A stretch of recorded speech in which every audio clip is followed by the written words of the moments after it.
welcome back to my channel if you're new here. My name is Mary, and today I'm going to be doing another episode of my Get Ready With Me while I talk about all of the books that I read last month. So I'm not doing stats this month at this point. Maybe I will, and I'll insert them here if I do. But I have not calculated my stats, and I don't know if I'm going to have time to do that today because I do want this video to go up today. Without further ado, we're just going to hop into the books. As always, I'm doing these in the order that I enjoyed them in. And there are vlogs for quite a few of these. So if there's a vlog, I'm probably not going to talk about it as much as I would talk about it if there wasn't a vlog, but you know the drill by now. So the first book that I'm going to talk about is Sorrow and Bliss by Meg Mason, which I read for my Women's Prize Shortlist reading vlog. I will link that for you so you can watch it if you are interested. This one is about a woman who is 40 and she has always had mental health struggles, but her diagnosis didn't come until her diagnosis comes in the book, and the book sort of details her whole life up to that point and how her mental illness has always challenged her and been a problem with her life, and in her relationships with her family members and in romantic relationships, and at the beginning of the book, her husband decides that he's going to leave her.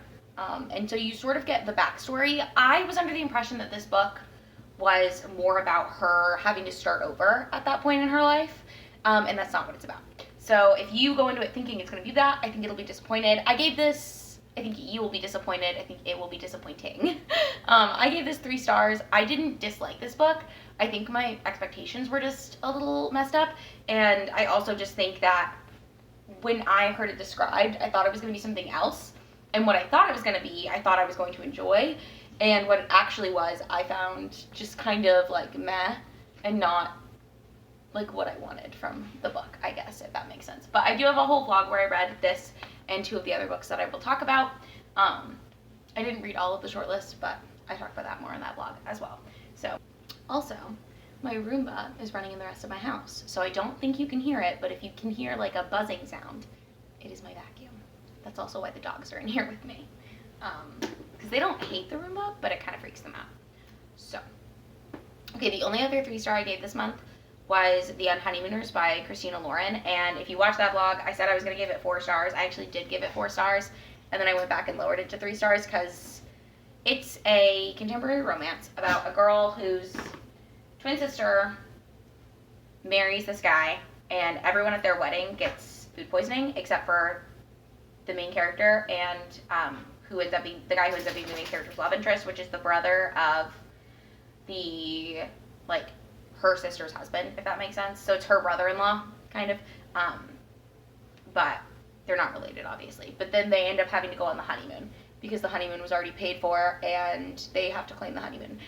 And it's cute. There's a lot of shenanigans with them having to pretend to be the people who are married or just pretend to be a married couple, which is kind of funny. But I had a lot of issues with the way the main male character, the hero, handled their problems. The conflict of this book I didn't like because I didn't like the way the characters handled it, if that makes sense. So I don't want to give away what it is. But there's some things that happen that, I felt I couldn't love the love interest after he handled things the way that he handled them, if that makes sense. And I also felt like there were some flaws in the way that the couple got together because they sort of have a hate to love thing where they, Olive thinks that he hates her and he thinks that Olive hates him. I can't remember his name, but Olive is the main girl. Ethan. His name is Ethan. And then they sort of, it's a non-issue, which it always sort of has to be, but I don't know. I felt like they didn't really work through it. They just sort of have one conversation, and then they're like, oh, okay, well. And also, I just felt like they didn't get to know each other well enough to where I could believe that they were actually in love. And it wasn't as slow burn as I thought. I didn't mind the pace while I was reading it, but when I was, halfway through and they were already back from the honeymoon, I was like, something is happening here. So I don't know if I'm doing a very good job of explaining that one, but I did give that 3 stars. I don't want to spoil anything about, like, what happens, because, I don't know, I feel like that's part of the fun of reading a, like, romance, is figuring out how they're going to get together and stuff. And if I ruin that, then I kind of ruin the whole thing, because there's no real surprise about whether they will get together. So, there's that. I have a vlog reading that one as well, which I will link for you. Then I read Shadows of Self by Brandon Sanderson, which I gave 4 stars. This is my lowest 4-star because this is the one that I feel like I kind of don't really care that much about. This is Mistborn Era 2, which is Brandon Sanderson's, like, steampunk spin-off of Mistborn Era 1. And I'm not gonna lie to you guys, I don't love these books. They follow this bounty hunter, or these bounty hunters, I suppose. Waxilium, I think is his name. It's Wax and Wayne, is what the, like, series is called. And it's the 2 bounty hunter guys. And they've got, like, their trauma. It's interesting seeing Mistborn, like, the world, like, however far in the future, because you get to see, like, the book series that you read, if you read the first trilogy, is, like, part of the lore of the world in the second installment. So this is book 5 in that series, I think, or book 6. It's book 5 in the Mistborn series. It's the second book in the second trilogy. So, yeah, I don't love it. I don't hate it. It's got, like, a Wild West vibe, which is just not my favorite. It's definitely not my favorite thing that Brandon Sanderson writes. It's not my favorite characters by any means. But, you know, I enjoy them. They're entertaining enough, and I listen to them as audiobooks primarily. So I listened to this one as an audiobook as well. Then I read Neverworld Wake by Marisha Pessl, and I gave this 4 stars, obviously. I liked this more than I liked her book, The Night Film, which I read last year, I think. I feel like all of her books, the 2 that I've read, it feels like she bites off more than she can chew with the plot, which makes it interesting to think about, but it's not, like, I find it hard to, like, I don't find it fleshed out fully, I guess. So this one follows a group of college kids, and our main character hasn't seen her friends since the death of her boyfriend when they were at this prep school, and she decides to go up to spend a weekend with them, and during the weekend they get into a car accident, and they think everything's fine, but they wake up after the car accident, and a man comes to the door and tells them that they're going to have to live the day that they have the car accident over and over again. It's called a Neverworld, and they have to do it until they can vote on which one of them gets to survive the car accident. So it's got that, like, Groundhog Day feeling, or Pete's Christmas. If you've seen that movie, we watch it every Christmas, because it started out as a joke, but I think my fiance actually genuinely likes that movie now. I don't know. But we watch that every year. But it's the same gist, same concept. Instead of, like, it being one person, it's this group. And then they decide to use their time in the Neverworld for whatever reason to figure out, they want to, like, solve the death of this guy who was the boyfriend of the main character. And for whatever reason, they decide that this is their time to solve his death. It's very interesting. It kind of goes through how each of them, like, grieve for their life, because, like, even though they might survive, all of them but one is going to die. So I found that really interesting. I don't know. I found a lot of things about this book very interesting. I just don't know if I felt like it worked as a total thing, or if it's something that I'm ever gonna, like, think about again. But I don't know. I did like it. I was pleasantly, like, I enjoyed my time reading it, I guess, is what I'm trying to say. I didn't feel the way I felt when I read Night Film, which was that it was too long. I do think it lags in the middle. I think she tries to put too much into her books to make them more interesting, but it really just sort of, like, draws the eye away from the focus. But honestly, maybe she just wanted the focus to not be their Neverworld and wanted it to be this other unsolved crime. I just felt like it wasn't clear what the intention was. And the resolution I thought was kind of foggy. I wasn't totally sold on how it resolved. But then I have Home Before Dark by Riley Sager, which I know a lot of people like. This is like a haunted house book, but, like, is the house haunted? So this is the one where this girl, her dad dies, and she finds out when her dad dies that he left her this house that her family fled when she was a little girl because it was haunted. They only lived in it for, like, a month, I think. And she can't figure out why her dad still has this house because he wrote a book about, like, their haunting at this house. And then she goes to the house because she does renovations now, and she wants to renovate the house and sell it. And then sort of strange things start happening, and so she's trying to figure out if what her dad wrote in the book was true or if it was all fiction.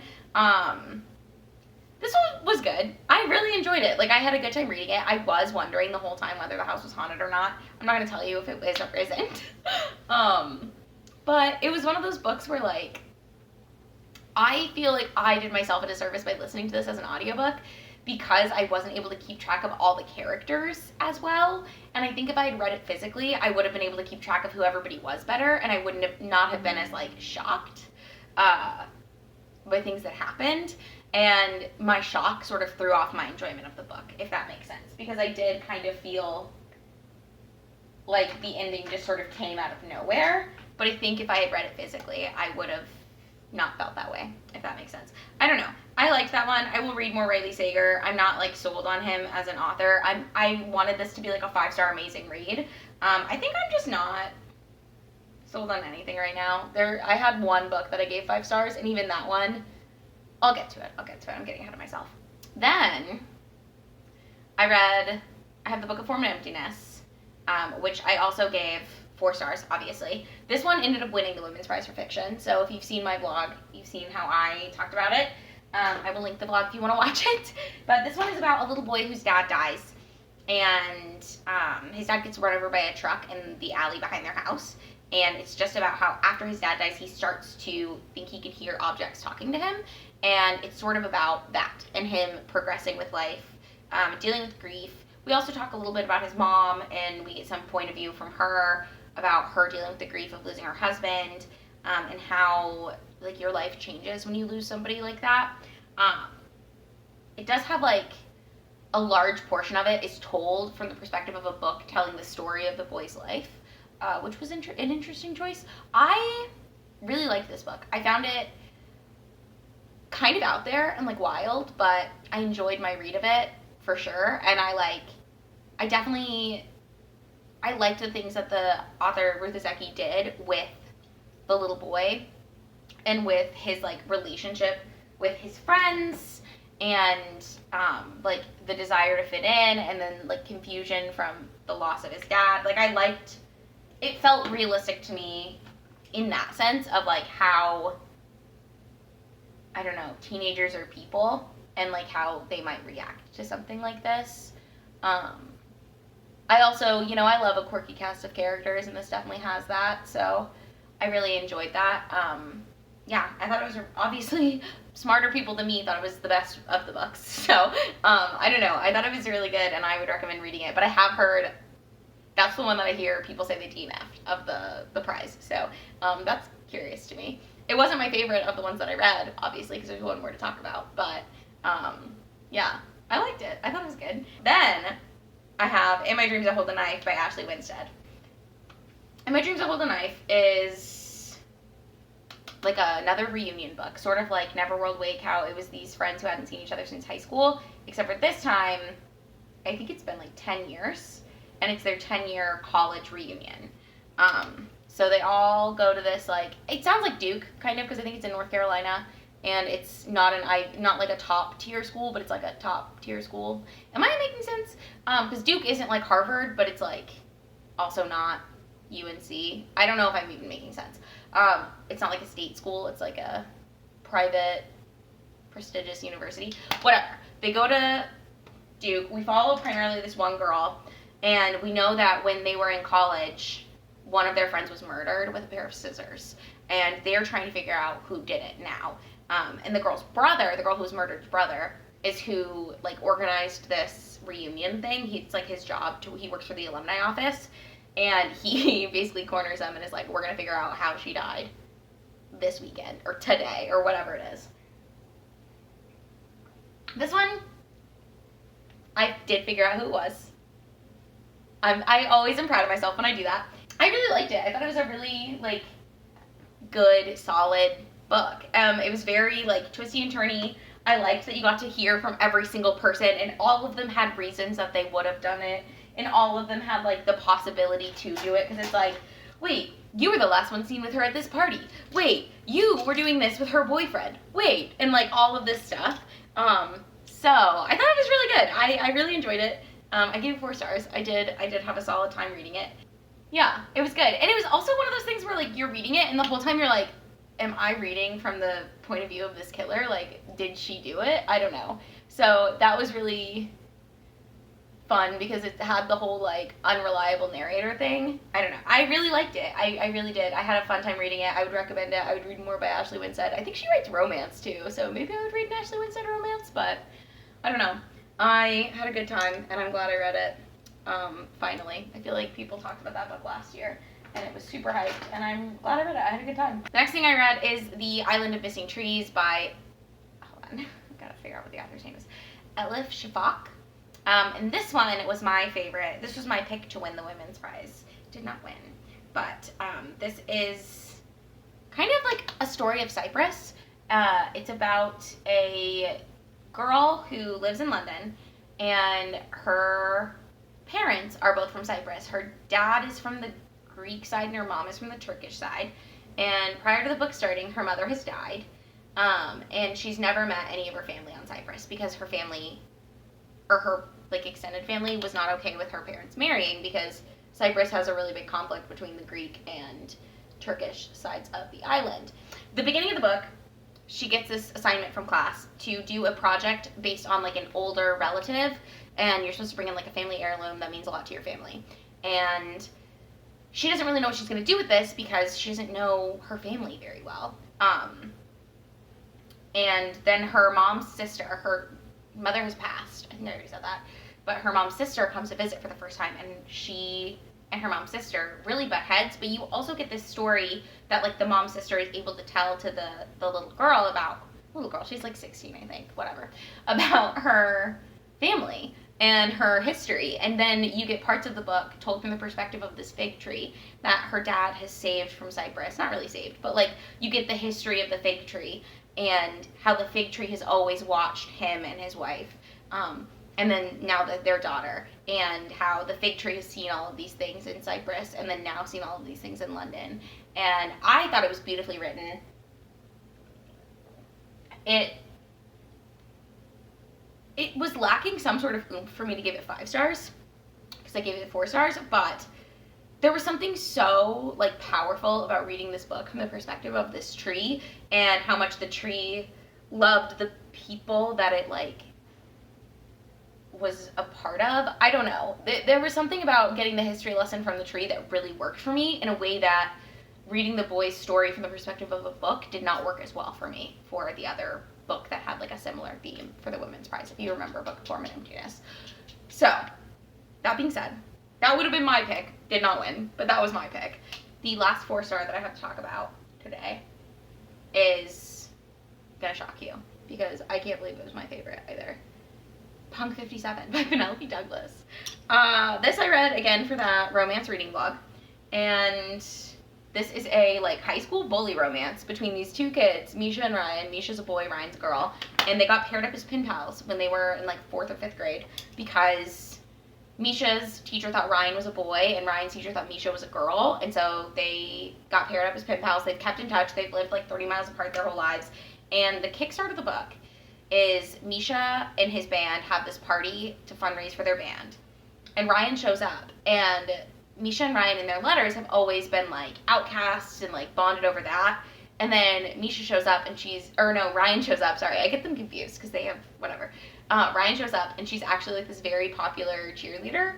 And so then flash forward a couple months and Misha ends up transferring to Ryan's school and he like bullies her a lot. And then they like hook up, and that's the book. But Ryan doesn't know that it's Misha, but Misha knows that it's Ryan, so it's one of those.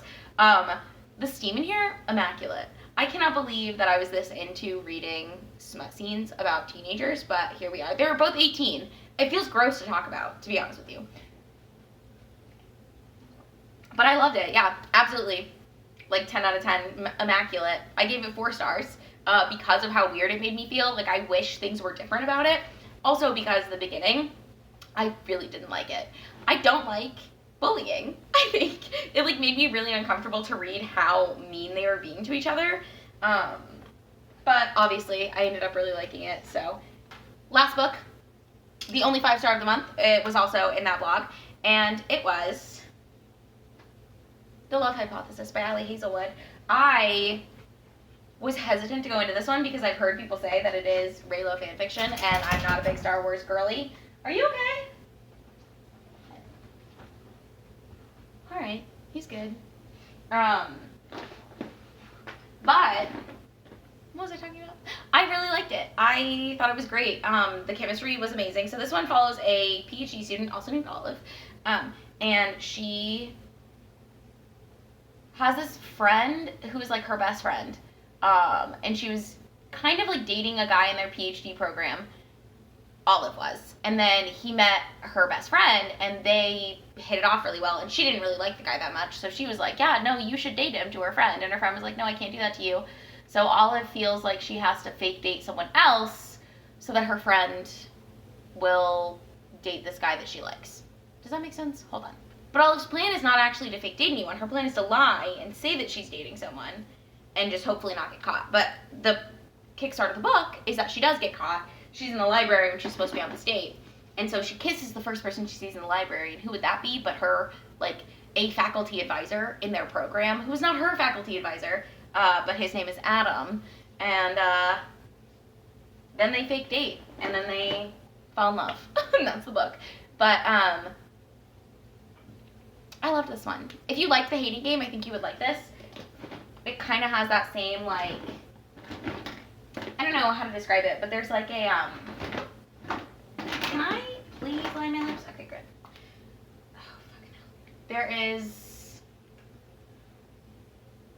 it has the same, like, workplace bantery thing. So there's not a dislike between the two of them, but there is very much like a, are they allowed to date thing? They are. But I really like workplace romance, I think, is my thing. So I did really enjoy this one. But yeah, it's like their romance, obviously. And it's got a lot of the tropes that I really like. So there's like a little bit of forced, I always say it like that, forced proximity. Fake dating, obviously. And the, like, I don't know, convenience factor. It was cute. Is it realistic? No. But do I really want my romance to be realistic? No.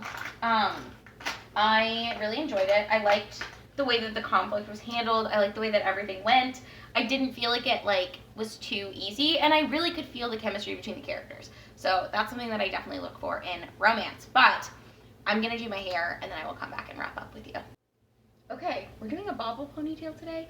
I don't know if I like the way these look on me, but they look really cute on all the Instagram girlies. So, we're gonna try it out. I don't know. Thank you so much for watching this video. If you enjoyed it, don't forget to give it a thumbs up and subscribe to my channel if you want to see more content from me, because I do try to post at least once a week. Right now I am in bar prep world, so things are a little crazy, but yeah. Should I do this? Is this better? I really don't know how people make this look cute, to be honest with you. So, those are the 10 books that I read in June. Let me know in the comments down below how your June reading went. I hope it went at least as well as mine, if not better. I feel like I did not have a great reading month in June. I read a lot at the beginning of the month and then sort of tapered off and did not read anything for the last week.